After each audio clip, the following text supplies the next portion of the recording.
Okay, so real time coming off of the storm, given the low temperatures we continue to see across so much of the U.S., what are you seeing at your wells and at your facilities right now in terms of production?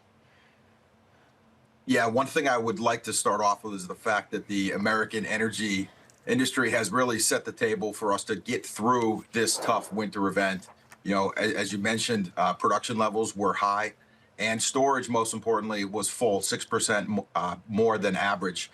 So coming into the storm, the industry did a great job preparing for this event. But what we're seeing now is a tremendous amount of market forces that are working to make sure America gets through this storm, whether that's putting workers out on the front lines, making sure that their production stays up at EQT. We're really doing a great job on that front, doing everything we can to make sure this energy keeps flowing. We're also seeing market forces move pricing in different regions, as you showed there. Boston showing $60 price signals, so that those market forces are moving energy to where it needs to go.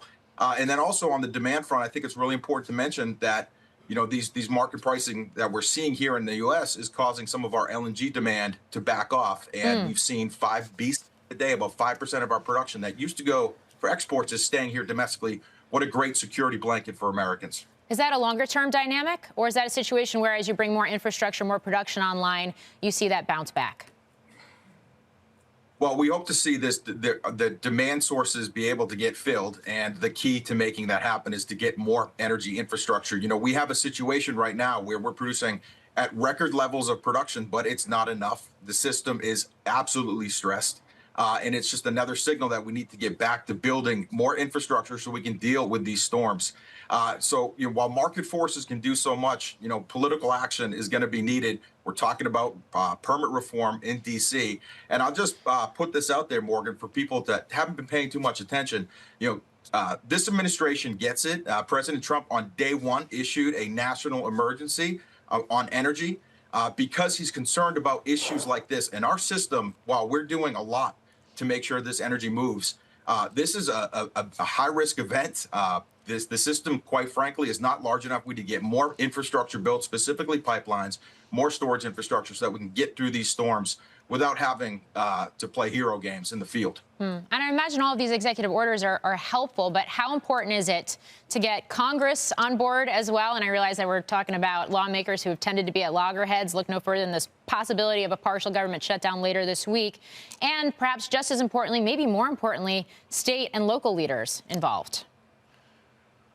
Yeah, it's absolutely critical. There's only so much we can do. The market can only send so many signals, but we get to a point where infrastructure needs to get built, and permits have been very difficult to achieve. That's why you see situations where natural gas prices in Boston are touching over $60 when they're sitting next to the biggest gas field in the world right next door. When Trump issued that national emergency, I just want to remind everybody, there were people in D.C. that called it a sham. But with these tight energy systems we see right now, this is not fake. This is real. And if you don't believe me, just look at your energy bills this winter. This is real. We need to get back to getting real permit reform done so we can build an energy system that can deal with these extreme events. Now, when we talk about nat gas prices, particularly in the futures market, super volatile, has been that way historically for quite some time.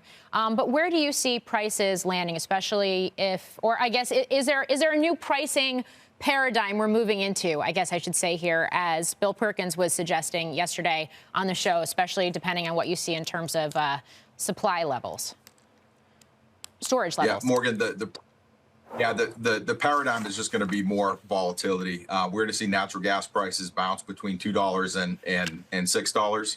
And that volatility is going to persist until we get infrastructure built.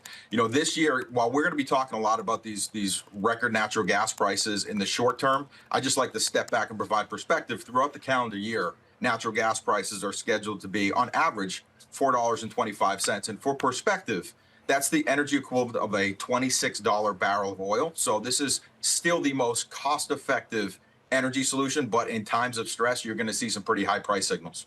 Very quickly, Venezuela, is there anything that would convince you to go there? No, we're focused right now on natural gas production in the U.S., and that's our focus